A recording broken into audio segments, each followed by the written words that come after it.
Welcome to the Beck and Siri Show. And here at Team Sirius Tri Club, it's not just about swim, bike, run. It's about who you become. On our show, we don't just talk to you about swimming, cycling, and running. We talk about mindset. We talk about fearless authenticity and being your very best self. Hi there, Cam here from Team Sirius. This week on the show, Beck talks all things transition, like how to set up your bike and transition with helmet, shoes and towel, key tips to make it faster and smoother. She also covers fueling during and after workouts. I hope you enjoy it. So you guys, we are an hour early today, just for today. We're going to have some other coaches jump on in the next week or two, but I can see 7 people on. Hopefully I can see your questions coming on here. Let me see. I hope I'm in the right place. Pretty sure I'm on the Tri Club page. Yeah, I am. That's good. So you guys, welcome. Didn't see many questions at all come in from the live chat post. So hopefully, if you guys had any questions, put them up now. I didn't really see any at all on there. But I saw a lot of people are going to join us. Yeah, a few sorries, but that was about all for now. So let us know, you guys, if you've had any questions. Hopefully I'm going to be able to see your questions on here. So I've never done it before from my Chrome. So write some questions just if you have them, you guys. Let us know. If you're on, say hi so I can see you, so I know that this is working really well and you guys can hear me.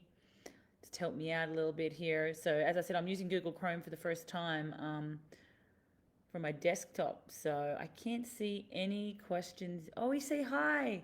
Here we go. So it's really weird. On my phone, it's not showing me who's on, which is so frustrating. It's only showing me on my phone. So let's see. I see Megan. I see Molly.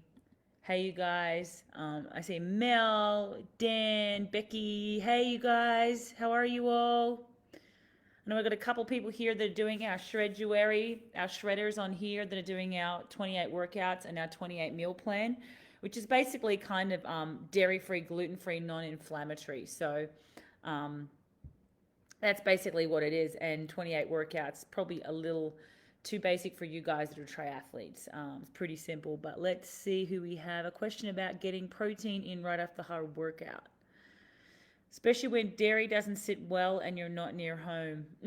Okay, so what about a handful of nuts? I do actually banana with peanut butter on top, but a handful of nuts is really good, Molly, for that. Protein powder I bring it by itself and then I get water in it and I shake it up. So I just use it with water. I don't know if you like eating eggs. You probably can't bring boiled eggs with you, but peanut butter is high in protein. Nuts, yeah, I'm trying to think what else.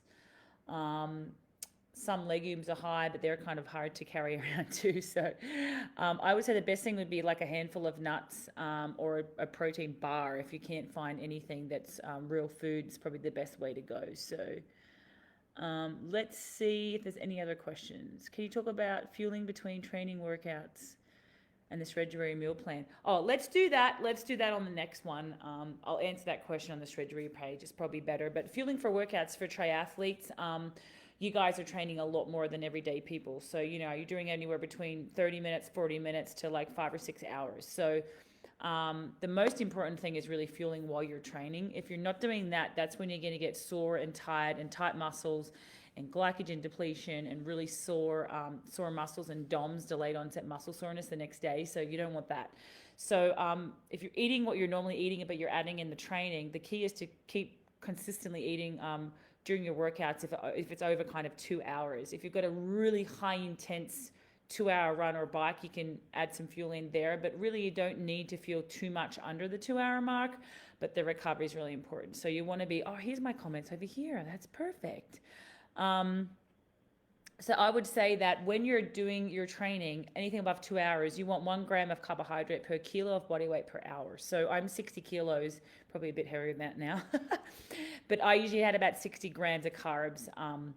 an hour while I was doing any sessions over sort of 3 hours. The rest of the time just water and electrolyte and maybe a little bit of a snack, but you don't have to overfuel. Sometimes people try to overfuel too, and then they wonder why they're not dropping down to their race weight. So you don't want to overfuel either, but be really careful of that. Just get that fuel in. Protein drinks, bars, good option. Yep, exactly. Yep, an F2C, yeah, like Dan said, make a shaker. So you can put it in there and shake it up with water. But yeah, I feel like nuts really are high protein. They're one of the best things to take as a post-meal snack and easy to carry. Put them in a little container. Honestly, to be honest, Miranda Carfrae, I mean, she's pretty damn good, 4-time world champion. She actually used to bring boiled eggs.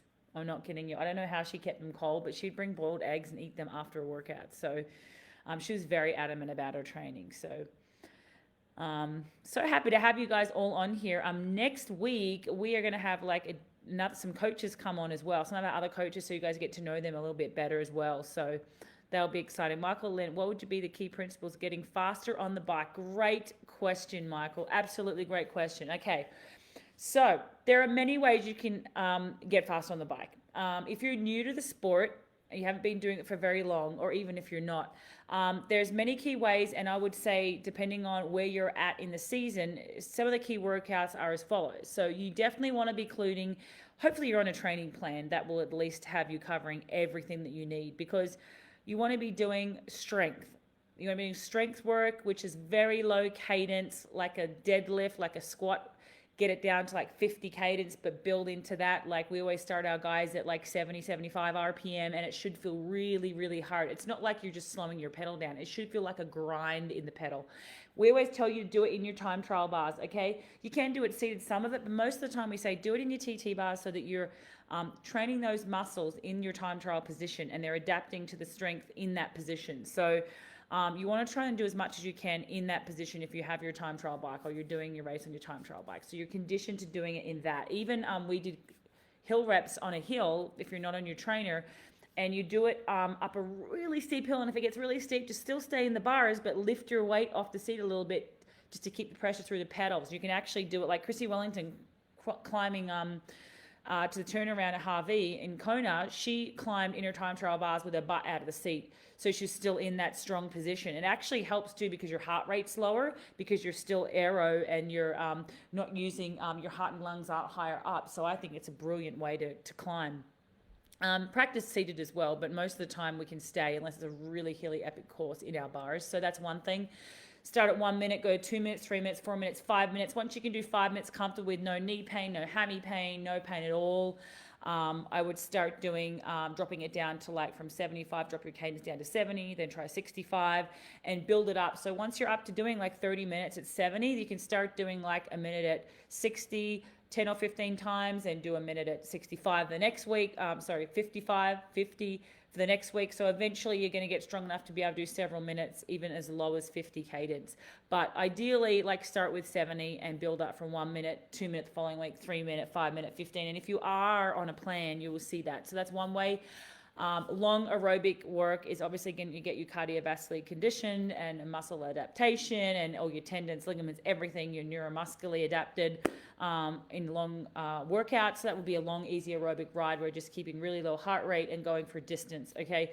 You also want to do threshold work, which would be at your race threshold. So that'd be like start with shorter 3-minute efforts, build up to 5, 8, even 15-minute efforts, and go to at and above your race pace. They're kind of race pace sort of threshold type efforts, or just below threshold, or called high-end aerobic efforts. Some other crazy biohacks that we do, and it's not really a hack, but it's stuff that a lot of athletes don't get given by their coaches, but it works amazing, is doing like max power efforts. So that would honestly be like 30 seconds flat out as hard as you can go with massive recovery, like 1-to-4 work rest ratio. So a 3:30 recovery or a 2:30-minute recovery. And 1 minute max efforts. You wouldn't do that on the same day, where you're just going way up above your max power and your max heart rate. Hits workouts like 20 on, 10 off for 8 minutes really lifts your VO2 as well. So then you're training all your energy systems. So you want to make sure you're doing strength, aerobic, VO2, and then your longer time trial, like just below, or some threshold ones and some just on race pace or just below your high end anaerobic threshold. So they're the ways to get faster on the bike, get a good bike fit, make sure you have good position. But great question, Michael Lynn. Hopefully you're on a plan. I do agree, Dan. The biggest, honestly, game changer for me and all of Siri's athletes was really doing the real big gear work, like getting and grinding in the TT bars. And people think it's crazy because they're like, well, we don't race at 70 cadence. No, but you're conditioning your body and your engine to pushing massive gears. And you'll find if you're not used to it, that your heart rate's quite high doing it. And it will adapt really quickly. And as you get stronger and stronger and stronger, your ideal race cadence, which we try to aim for, is 78 to 84, depending on your body size and your muscle mass and everything like that. The leaner ones tend to be a little higher. The bigger, stockier, like muscly ones like me, big quads, shorter, tend to be a little bit lower, like on the 78, 80. But in saying that, Rinny, she's pretty short, but she's a little stocky. Her cadence when she had an amazing bike split in Kona was about 82. So then you're looking at like the Jan Freudenos who are around 84. Crowe, who was around 84, 86, can go a little higher. But again, guys, they're so aerobically conditioned, like they're freaks. So we're not all Jan Freudenos or Crowes. So yeah. Great question though. Any more questions, you guys? I'm just seeing if I'm not missing any on here because it's not really updating, but Ben, you guys, is a beast on the bike, and he's saying too, like the big gear is a game changer. And people talk about supplementing with weights and deadlifts and stuff like that. That's okay in the off season, but honestly, your best way to do this and get strength on the bike is to do strength on the bike. Okay, hill reps. Get on the trainer, do hill reps. If you're in a flat area, it's harder. So you probably want to crank it up on the trainer, have really high resistance, but be really careful of, as I said, like knee pain and hamstring pain. You want to build into that. So it's a game changer. All right. Any other questions, you guys? Anyone have any more questions? But that's a really great question, Michael Lynn. I know Michael's been adamantly following everything that we do here, which is really cool. So I really hope, Michael, that helped you. Please put up if you have any more questions, you guys, because if I don't see any, I'll get off here and stop embarrassing myself talking to myself. So we've got the protein in with the nuts. We've got the fueling. There was a question. What was it? I'm trying to think what it was. And we had a couple of questions about breathing while running, and I have seen still people like holding their breath while they run or not breathing out their mouth. You guys remember, this is the biggest hole in your face. You want to breathe in and out your mouth. Okay, sometimes it'll come out your nose too, but always be breathing in your mouth. You want to get as much air in as possible. There's hypoxic training you can do, but I don't really recommend it. So, yay, Michael's on our plan. Get into it. Get after it, boy. You got this. Or I should say, man, you got this. So, okay, any more questions, you guys? I do want to say, we are going to start doing again, and this is a promise, by next week, we're going to do a live bike session every single week. Just for our club. Once a month, we're going to allow other people to come in and be a part of the Zoom. But what we're going to do is just for you guys, and we don't want to offer it to everybody. That's why we're only going to go live maybe to other people outside the group once a month, if that.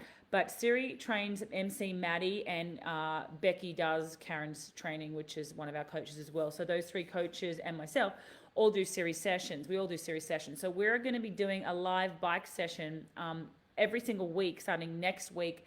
Have to choose a day. It's probably either going to be Tuesday or Wednesday, and we're going to alternate the coaches. So one week it'll be me and Siri, one week it'll be Becky, one week it'll be MC, one week it might even be Mel Mitchell. She's in Australia, but she may be able to do it. And Mary Carmen, and they'll be doing the session that Siri's giving them. So they're all kind of training for St. George 70.3 right now, which we all pray is still on. I don't know. I hope it is. But they're going to be training for that. So you guys will be getting their key workouts from Siri. And we're going to try and keep it within the group for now for most of the workouts, because we don't really want to be sharing our key sessions. You're going to be getting all the key sessions. So we're going to be doing that each week. So you guys will get to be a part of that. So top tips for transitions. Yes, great question. Actually, I'm going to throw it out there to all our coaches. The person that I can think of who'd be so good at teaching this, and Mel Mitchell, I'm going to throw you under the bus here, but I think Mel Mitchell, I'm even going to type it in right now, at Melanie Mitchell, should be demonstrating, Mel Mitchell should be demonstrating, let's do that, should be demonstrating transition. This chick was so freaking fast, like no one could beat her. I would say the keys, and I think Maddie and MC should also demonstrate it. I was okay, I wasn't the best. Okay, transitions. Okay, quite a few tips on that. I'll go through it real quick as I can. The first thing I would say for transition is make sure that when you walk your bike into the transition area, that you know where the rack is and you identify something to see where your bike is. And I learned this the hard way. I ran past my bike so many times, but I had two ways of identifying. I would walk my bike in, I would rack it, and there's thousands of bikes, and it's harder for the age groupers because the pros get their own racks. But thankfully, I never had to worry too much. But when you're an age grouper, you have no idea where your bike is. So find your rack and then find something like, oh, there's the F2C banner and I'm right there. There's that bike there, and I'm going to recognize it with the F2C, and it's like another 5 steps in front of that. Or the other thing I did was I would put my towel down, and I would make sure my towel was further out than anyone else's towel. So people fold their towels and put their shoes on them. I would fold my towel and have it just a little further out, and it was my bright yellow, like Australia one that I got for World Championships. And I would pull it out a little bit further so that when I look down this is sneaky, but not too far out, you don't want people to trip on it. But when I look down the transition line, when I hit my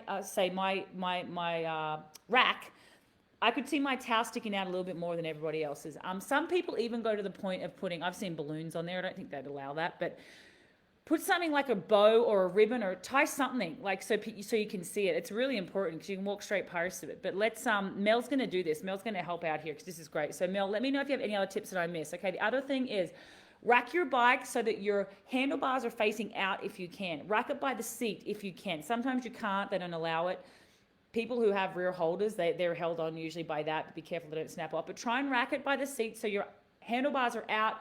So when you grab it, you could run off with it forward. Sometimes you can't do that, but it's the best way. If you have to have it with your handlebars first, which sometimes they make you, be really careful because when you're exiting the transition, you can like bang into people and knock people over. So if you can have handlebars out first, great.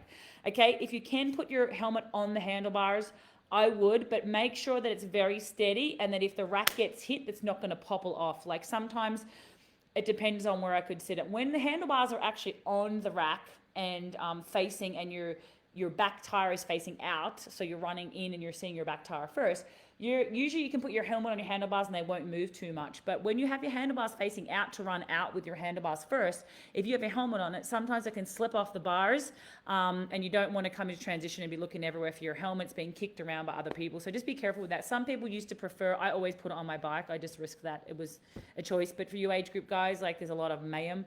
You could probably put them on some of you who aren't wearing the bike shoes on the bike, which you should be. Your bike shoes are on the bike. You have your helmet down there. You have the glasses undone, right? So your glasses open, setting them inside the helmet, okay, facing the way you want to put them on, and make sure your helmet is the right way around too. So when you're looking down, you go glasses, helmet, and then do it up, okay? And then you should really try and have your shoes, you guys, on the pedals. And one thing I know Mel showed, because this was so important, I used to forget about it a little bit. Have your shoes at 9 and 3, okay? So like this. Don't have one down, one up. Okay, don't have it like this, because when you pull it out of transition and pedal and start moving and the back wheel moves, your shoes are going to flip around. You don't want to have that. And the best way to fix that is tie little elastic bands from your heel strap on your bike shoe to the back of your spindle on your, don't worry, it won't pull it off. It's very thin elastic band. Don't use like hair ties. Use proper rubber elastics. Tie that around either the rear stays and your shoe so it doesn't move, or just, I used to actually pull it around the spindle of my back wheel. But I would, probably more like tie it so that it's, don't use ribbon or anything like that. Use elastic bands that snap, like the snappy ones, not the hair ones, and tie it around the rear stay with your shoe so your shoe sits there like that and it doesn't flap, because sometimes if you don't do that, your heel hits the ground and then your shoe flies off, okay? So you should all try practicing with your shoes on your bike. It's way, way faster than trying to run in bike shoes in transition. It's just, try it in training, keep your shoes on all the time in training, practice getting on and off your bike with your shoes on all the time in training, and you'll just get used to it. Just a big thing is look up and go by feel. Don't try looking down to put your shoe on. That's when you're going to hit things and go all over the place. Keep your head up and just go by feel. Practice it on your Peloton, practice it on your trainer. Practice it all the time. Okay, so you've done that, you've done the bike, you come back in. I always like to have my shoes on the inside and my bike on the other side. So I would run in, so my shoes are right in front of me, and I don't rack my bike and then have to move over to the other side to get my shoes. So make sure your shoes are on the right side, and you can be a little savvy and move the bike over a little bit.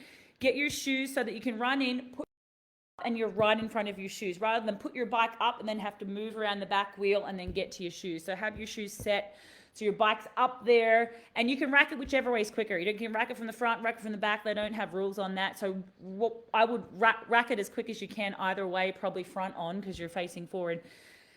Towel, shoes, socks. Have the socks open inside the shoes if you're wearing socks. I recommend socks for long distance. You'll get so many blisters. Long socks are good because the sweat drips down and it's absorbed by the long socks. Long socks are really good. Have short socks that drips more into your shoe and you get blisters. So go for the long socks. God, there's so much running. Practice running with your bike, exactly. Because Mel was so good. I remember her running. I got used to doing it, but just running, holding the seat and just flying, just holding the seat. But you got to practice it because you see people running in their bike shoes and they're running, holding their handlebars and they're clunking all over the place. Like, you want to get good enough so your shoes are on. You're running like Alistair Brownlee, like all the top pros, and you're holding your bike seat and you're controlling your bike with the bike seat. It's way quicker than trying to run holding the handlebars. So again, like Mel said, practice, practice, practice, practice. What else is there? I'm trying to think. Always walk through transition area. Know where your bike is, mark where your bike is, have your towel out on the ground, and it's a colorful towel, brighter than anyone else's so you can identify it. Same coming in, walk as you go out of the swim, walk out of the swim. This is the day before, practice it on the morning of. Get out of the swim and look and go, okay, I'm going here. This is how I get to my bike. And then come in from when you come off your bike, walk through the transition and say, okay, this is where I'm going to bring my bike and I'm going to come up here and count the aisles. Like you could say, okay, I'm number 10 and I'm like halfway down, equal with that banner. So that's a lot of information, but there's so much to it. Let me see what Mel's saying. Your foot, yep, pedal at 3 o'clock. Yep, exactly. And then tie. So when the one that you've got at the back at like, say 3 o'clock, you can tie the elastic band around, I think, just call it the rear stay, like that rear part of the frame on the bottom, where I guess it's where it's a rear stay. So if you don't know what a rear stay is, look it up, but you tie it to that and then it snaps as you go. So let's see, transition conversation, getting me all excited. Gabby, yeah. So I hope that helps you guys, but let's have the girls do a demo. I will do one, but we have gravel here, no excuse. I'm not as fast as these guys. Mounting the bike as well. I can post a video of that. I have a great video of me mounting my bike, running with it and just jumping on. I think I even had a flat tire there, so I don't recommend that at all. But mounting the bike is important. And most people's problem comes from because they're not looking up, they're looking down and they're running into people because their head's down and they're banging into other people and they're trying to get the shoe on with their head down and their handlebars are going all over the place. So always look up and go by feel. Just feel your hand on your shoe. You feel like you need to look at it, but you really don't. I put one foot in first, pedal, pedal, pedal, pedal, and then the other foot, then the Velcro, and then you're done. Okay, yeah, Mel's saying rack by the back seat. Some people can't do that because of their bars and stuff, but I would always try and rack by the back seat. Just be careful your helmet doesn't fall off if your handlebars are facing out. Let's see what else there is. Mel, amazing. Thank you. Practice running with your bike, huge. Practice definitely with your bike shoes in and off. Okay, perfect. All right, guys. Well, if there's no more questions, I'll tune out. As I said, virtual workouts are, people don't have Velcro. They have that. I know.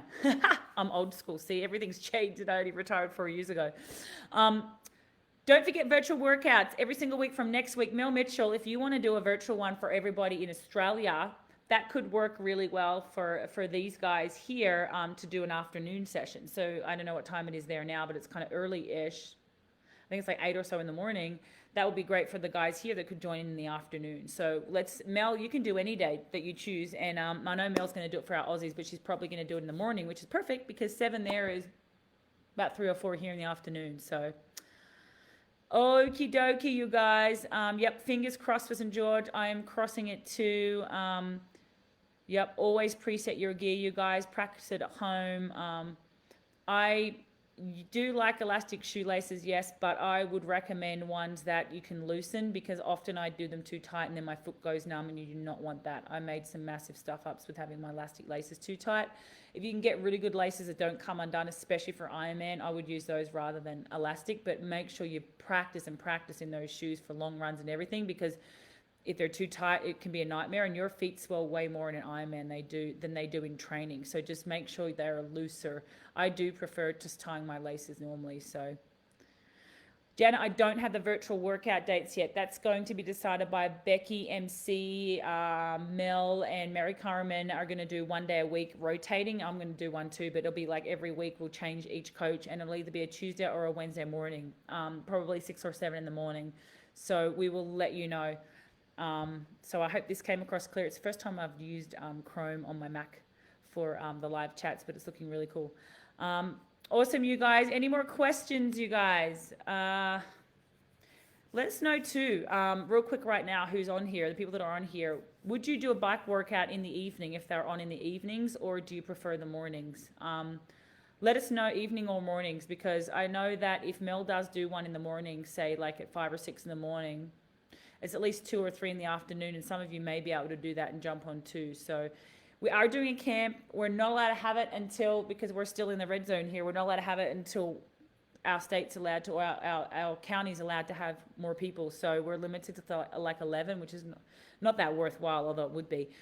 There may be a secret one in Breckenridge with another group that we're going to beg to bring some of our guys to, but that's so close. It's in a couple of weeks. So hopefully if that pulls off, we'll let you know about it. But for us, it probably won't be till about May or June when they pull the red zone restrictions off Boulder County. But we will definitely keep you posted. Series 10K, you guys, remember, it's the 21st of Feb. It's like in 3 weeks' time.